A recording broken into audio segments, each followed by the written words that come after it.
ನಮಸ್ಕಾರ ಸ್ನೇಹಿತರೆ, welcome back to MRL study studio ಚಾನಲ್ಗೆ ತಮಗೆಲ್ಲರಿಗೂ ಸ್ವಾಗತಿಸುತ್ತೆ. ಇವತ್ತಿನ ತರಗತಿಯಲ್ಲಿ ದೈಹಿಕ ಶಿಕ್ಷಣ ಶಿಕ್ಷಕರೊಂದು ಪಠ್ಯಕ್ರಮಕ್ಕೆ ಸಂಬಂಧಪಟ್ಟಂತಹ ವಿಜ್ಞಾನದ ಹಲವು ಶಾಖೆಗಳು ಈ ಒಂದು ಟಾಪಿಕ್ ಮೇಲೆ ಇವತ್ತಿನ ತರಗತಿಯನ್ನು ಮಾಡ್ತಾ ಇದ್ದೀನಿ. ಈ ಒಂದು ಟಾಪಿಕ್ಕು ದೈಹಿಕ ಶಿಕ್ಷಣ ಶಿಕ್ಷಕರಿಗಷ್ಟೇ ಅಲ್ಲದೆ ಆಲ್ ಕಾಂಪಿಟೇಟಿವ್ ಎಕ್ಸಾಮ್ ಬರೋರಿಗೆ ಈ ಒಂದು ಟಾಪಿಕ್ ಯೂಸ್ ಆಗ್ತದೆ. ಯಾಕಂದರೆ GK ಪೇಪರ್ ಎಲ್ಲಲ್ಲಿ ಕೇಳ್ತಾರೆ ಈ ಪ್ರಶ್ನೆ. ಅದಕ್ಕೋಸ್ಕರ ಎಲ್ಲರೂ ಈ ತರಗತಿಯನ್ನು ವೀಕ್ಷಿಸಿ ಅಂತ ಹೇಳ್ತಾ ಇವತ್ತಿನ ತರಗತಿಯನ್ನು ಪ್ರಾರಂಭಿಸೋಣ. ಏರೋಲಜಿ ಏನನ್ನು ಕುರಿತು ಅಧ್ಯಯನ ಮಾಡ್ತಂದರೆ ವಾತಾವರಣದ ಕುರಿತು ಅಧ್ಯಯನ ಮಾಡೋದಕ್ಕೆ ಕರಿತೀವಿ ನಾವು ಏರೋಲಜಿ ಅಂತ ಕರಿತೀವಿ. ಅಂದರೆ ವಾತಾವರಣದಲ್ಲಿರುವಂತಹ ಹವಾಮಾನದ ಕುರಿತು ಅಧ್ಯಯನ ಮಾಡ್ತದೆ. ಹವಾಮಾನ ಕುರಿತಂತೆ ಮತ್ತು ಬೇರೆಯೇ ಬರ್ತೈತೆ. ಅಂದರೆ ವಾತಾವರಣ ಕುರಿತು ಅದು ಬಿಸಿಲಾಗಿರ್ಬೋದು, ಗಾಳಿ ಆಗಿರ್ಬೋದು, ಮಳೆ ಆಗಿರ್ಬೋದು, ಚಳಿ ಆಗಿರ್ಬೋದು, ಈ ರೀತಿ ಯಾವುದೇ ರೀತಿಯ ವಾತಾವರಣ ಇದ್ದರೂ ಕೂಡ ಆ ಒಂದು ವಾತಾವರಣದ ಕುರಿತು ಅಧ್ಯಯನ ಮಾಡೋದಕ್ಕೆ ನಾವು ಏರೋಲಜಿ ಅಂತ ಕರಿತೀವಿ. ಹಾಗೆ ಅಗ್ರೋಸ್ಟಾಲಜಿ ಅಂದರೆ ಹಲ್ಲುಗಳ ಅಧ್ಯಯನ. ಹಲ್ಲುಗಳ ಕುರಿತು ಅಧ್ಯಯನ ಮಾಡುವಂಥ ಶಾಸ್ತ್ರಕ್ಕೆ ಏನಂತೀವಿ ಅಗ್ರೋಸ್ಟಾಲಜಿ ಅಂತ ಕರಿತೀವಿ. ಹಾಗೆ ಅಂಥಪಾಲಜಿ ಏನು ಮಾಡ್ತಂದರೆ ಮಾನವನ ಮೂಲ ಭೌತಿಕ ಸಾಂಸ್ಕೃತಿಕ ಅಭಿವೃದ್ಧಿಯ ಬಗ್ಗೆ ಅಧ್ಯಯನ ಮಾಡ್ತದೆ. ಮಾನವನ ಮೂಲ ಅಂದರೆ ಮಾನವ ಹೇಗೆ ಹುಟ್ಟು ಬಂದ ಅಂಥೇಳಿ ಅವನ ಮೂಲದ ಬಗ್ಗೆ ಮತ್ತು ಭೌತಿಕ ಮತ್ತು ಸಾಂಸ್ಕೃತಿಕ ಅಭಿವೃದ್ಧಿಯ ಬಗ್ಗೆ ಏನು ಮಾಡ್ತೈತೆ ಈ ಆಂಥ್ರೋಪಾಲಜಿ ಅಧ್ಯಯನ ಮಾಡ್ತೈತೆ.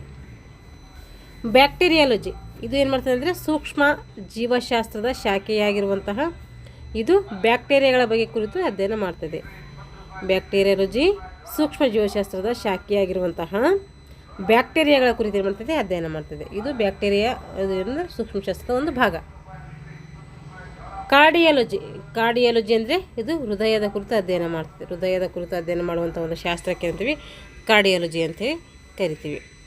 ಏನಾದರೂ ಹೃದಯಕ್ಕೆ ಸಂಬಂಧಪಟ್ಟ ಕಾಯಿಲೆಗಳು ಬಂದರೆ ಏನು ಮಾಡ್ತೀವಿ ನಾವು ಕಾರ್ಡಿಯಾಲಜಿಸ್ಟ್ ಹತ್ರ ಏನು ಮಾಡ್ತೀವಿ ಅವ್ರ ಹತ್ರ ಹೋಗ್ತೀವಿ. ಅಂದರೆ ಹೃದಯ ತಜ್ಞರ ಹತ್ರ ಹೋಗ್ತೀವಿ. ಅದಕ್ಕೇನಂತೀವಿ ಅವರು ಈ ಒಂದು ಹೃದಯದ ಕುರಿತು ಅಧ್ಯಯನ ಮಾಡಿರ್ತಾರೆ ಅವರು. ಅದಕ್ಕೆ ಅವರು ಮಾಡಿರೋಂಥ ಅಧ್ಯಯನಕ್ಕೆ ಅಂತಂದರೆ ಕಾರ್ಡಿಯಾಲಜಿ ಅಂತೇಳಿ ಕರಿತೀವಿ. ಸೈಕಾಲಜಿ ಅಲ್ಲ, ಇದು ಸೈಟಾಲಜಿ. ಜೀವಕೋಶಗಳ ರಚನೆ. ಜೀವಕೋಶಗಳು ಯಾವ ರೀತಿ ರಚನೆ ಆಗಿದ್ದಾವೆ, ಅವುಗಳ ಕಾರ್ಯಗಳೇನು, ಈ ಒಂದು ವಿಷಯದ ಕುರಿತು ಅಧ್ಯಯನ ಮಾಡೋದಕ್ಕೆ ನಾವು ಸೈಟಾಲಜಿ ಅಂತೇಳಿ ಕರಿತೀವಿ. ಸೈಟೋಪೆಥಾಲಜಿ ಅಂದರೆ ಇದು ರೋಗಗ್ರಸ್ತ ಜೀವಕೋಶಗಳ ಕುರಿತು ಅಧ್ಯಯನ ಮಾಡ್ತೈತೆ. ಸೈಟಾಲಜಿ ಅಂದರೆ ಜೀವಕೋಶಗಳ ರಚನೆ ಮತ್ತು ಕಾರ್ಯ ಅಧ್ಯಯನ ಮಾಡಿದರೆ, ಸೈಟೋಪೆಥಾಲಜಿ ಏನು ಅಧ್ಯಯನ ಮಾಡ್ತಂದರೆ ರೋಗಗ್ರಸ್ತ ಜೀವಕೋಶಗಳು ಯಾಕೆ ರೋಗಗ್ರಸ್ತವಾಗಿದ್ದಾವೆ ಅಂಥೇಳಿ ಅದ್ರ ಕುರಿತು ಅಧ್ಯಯನ ಮಾಡೋದಕ್ಕೆ ಸೈಟೋಪೆಥಾಲಜಿ ಅಂತೇಳಿ ಕರಿತೀವಿ. ಹೆಮಟಾಲಜಿ ಇದು ರಕ್ತದ ಬಗ್ಗೆ ಅಧ್ಯಯನ ಮಾಡ್ತೈತೆ. ರಕ್ತದ ಕುರಿತು ಅಧ್ಯಯನ ಮಾಡೋದು ಇದು ಹೆಮಟಾಲಜಿ. ಮೈಕಾಲಜಿ ಬೂಸ್ಟ್ಗಳ ಬಗ್ಗೆ ಅಧ್ಯಯನ ಏನು ಮಾಡ್ತದೆ. ಇದು ಬೂಸ್ಟ್ಗಳ ಬಗ್ಗೆ ಅಂದರೆ ಈಗ ಏನಾದರೂ ಬ್ರೆಡ್ ಆಗಿರ್ಬೋದು, ಈ ರೀತಿ ಪದಾರ್ಥಗಳು ಅದ್ರ ಮೇಲೆ ಬೂಸ್ಟ್ ಬರ್ತದಲ್ಲ, ಆ ಒಂದು ಬೂಸ್ಟ್ ಕುರಿತು ಅಧ್ಯಯನ ಮಾಡೋದಕ್ಕೆ ನಾವು ಮೈಕಾಲಜಿ ಅಂಥೇಳಿ ಕರಿತೀವಿ. ಕಾಪ್ರೋಮಾಲಜಿ ಅಂದರೆ ಹಣ್ಣುಗಳ ಬಗ್ಗೆ ಅಧ್ಯಯನ. ಹಣ್ಣಿನ ಕುರಿತು ಅಧ್ಯಯನ ಮಾಡುವುದು, ಅದು ಯಾವುದೇ ಹಣ್ಣಾಗಿರಲಿ ಹಣ್ಣಿನ ಕುರಿತು ಅಧ್ಯಯನ ಮಾಡೋದಕ್ಕೆ ಅಂತೀವಿ ನಾವು ಕಾರ್ಪೋಮಾಲಜಿ ಅಂತೇಳಿ ಕರಿತೀವಿ.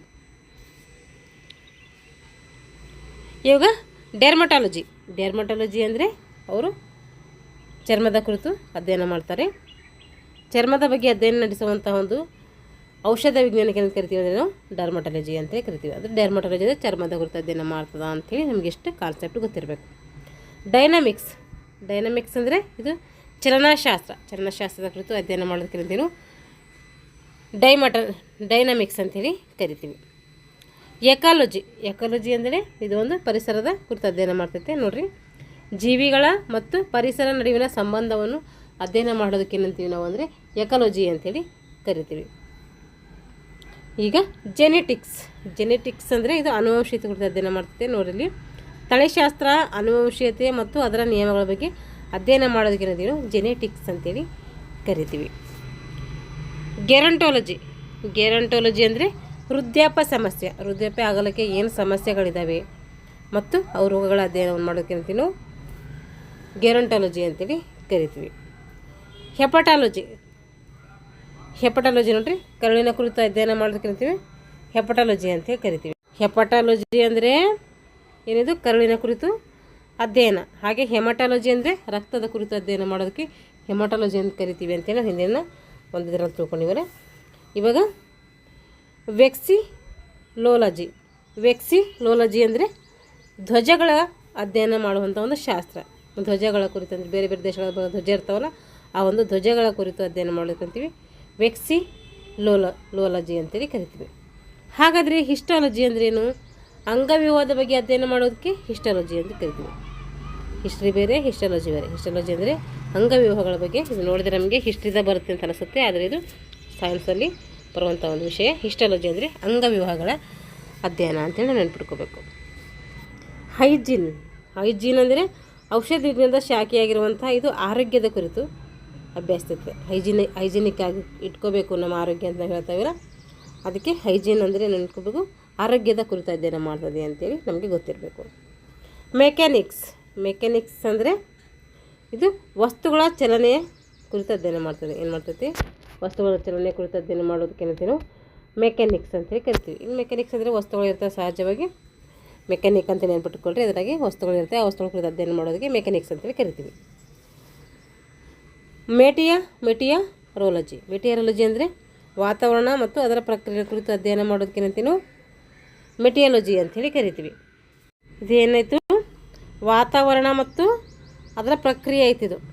ವಾತಾವರಣ ಮತ್ತು ಅದರ ಪ್ರಕ್ರಿಯೆ ಕುರಿತು ಅಧ್ಯಯನ ಮಾಡೋದು ಮೆಟಿಯಾಲಜಿ. ಏರಾಲಜಿ ಅಂತ ಹಿಂದೆ ನೋಡಿದ್ದೀವಲ್ಲ, ಹಿಂದೆ ಅಂದರೆ ಈಗ ಸ್ವಲ್ಪ ನೋಡ್ಕೊಂಡು ಬಂದೀವಲ್ಲ. ಏರಾಲಜಿ ಅಂದರೆ ವಾತಾವರಣದ ಕುರಿತು ಅಧ್ಯಯನ ಮಾಡೋದಕ್ಕಂತೀವಿ ನಾವು ಏರಾಲಜಿ ಅಂತೇಳಿ ಕರಿತೀವಿ. ಮೈಕ್ರೋಬಯಾಲಜಿ ಅಂದರೆ ಸೂಕ್ಷ್ಮ ಜೀವಿಗಳ ಅಧ್ಯಯನ. ಮೈಕ್ರೋಬಯಾಲಜಿ ಅಂದರೆ ಸೂಕ್ಷ್ಮ ಜೀವಿಗಳ ಅಧ್ಯಯನಕ್ಕೆ ಕರಿತೀವಿ ನಾವು ಮೈಕ್ರೋಬಯಾಲಜಿ ಅಂತೇಳಿ ಕರಿತೀವಿ.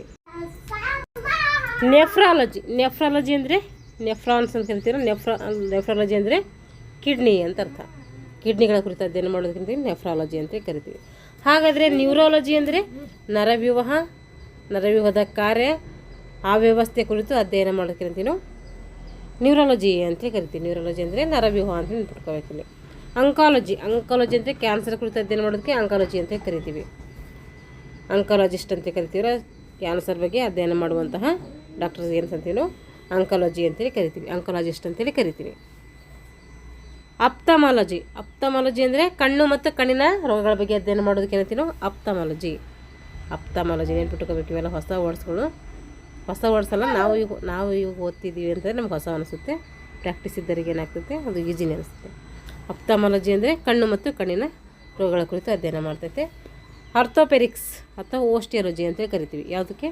ಎಲುಬು ಮೂಳೆಗಳ ಅಧ್ಯಯನಕ್ಕೆ ಕರಿತೀವಿ ಆರ್ಥೋಪೆಡಿಕ್ಸ್ ಅಥವಾ ಓಸ್ಟಿಯಾಲಜಿ ಅಂತೇಳಿ ಕರಿತೀವಿ. ಎರಡು ಅಂದ್ರೂ ಒಂದೇ. ಎಕ್ಸಾಮಲ್ಲಿ ಒಂದು ಕೊಟ್ಟರು ಕೂಡ ನಾವು ನೆನ್ಪಿಟ್ಕೊಳ್ಬೇಕು. ಓಸ್ಟಿಯಾಲಜಿ ಅಂದರೆ ಎಲುಬುಗಳ ಕುರಿತು ಅಧ್ಯಯನ ಮಾಡೋದು ಓಸ್ಟಿಯಾಲಜಿ ಅಂತೀವಿ, ಅಥವಾ ಎಲುಬುಗಳ ಕುರಿತು ಅಧ್ಯಯನ ಮಾಡೋದಕ್ಕೆ ಆರ್ಥೋಪೆಡಿಕ್ಸ್ ಅಂತ ಕರಿತೀವಿ. ಅಂತಂದರೆ ಎರಡೂ ಕೂಡ ಒಂದೇ ಅಂತೇಳಿ ನೆನ್ಪಿಟ್ಕೋಬೇಕು. ಈಗ ಪೆಥಾಲಜಿ ಅಂದರೆ ರೋಗಶಾಸ್ತ್ರದ ಕುರಿತು ಅಧ್ಯಯನ ಮಾಡೋದಕ್ಕೆ ಏನಂತೀವಿ ನಾವು ಪೆಥಾಲಜಿ ಅಂತೇಳಿ ಕರಿತೀವಿ. ಸೈಕಿಯಾಟ್ರಿ ನೋಡ್ರಿ, ಇದು ಮನಃಶಾಸ್ತ್ರದ ಬಗ್ಗೆ ಬಂತು.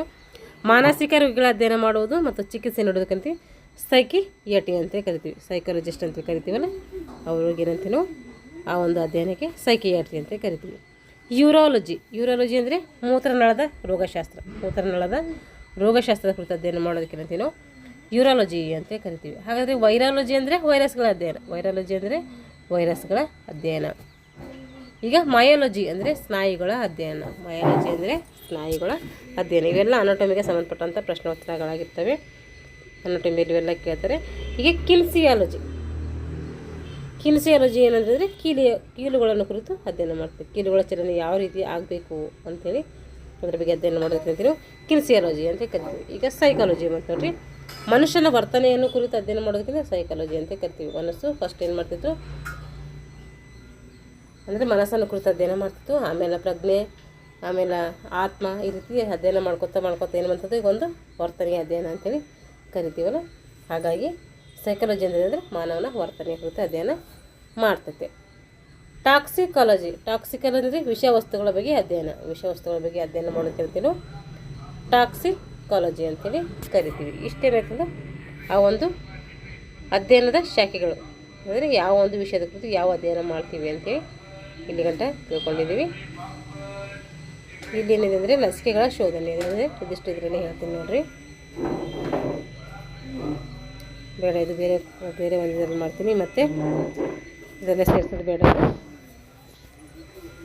ಇಲ್ಲಿಗೆ ಏನಾಯ್ತಂದರೆ ಈ ಒಂದು ವಿಜ್ಞಾನದ ಶಾಖೆಗಳ ಅಧ್ಯಯನ ಕುರಿತು ಸವಿವರವಾಗಿ ತಿಳ್ಕೊಂಡಿದ್ವಿ.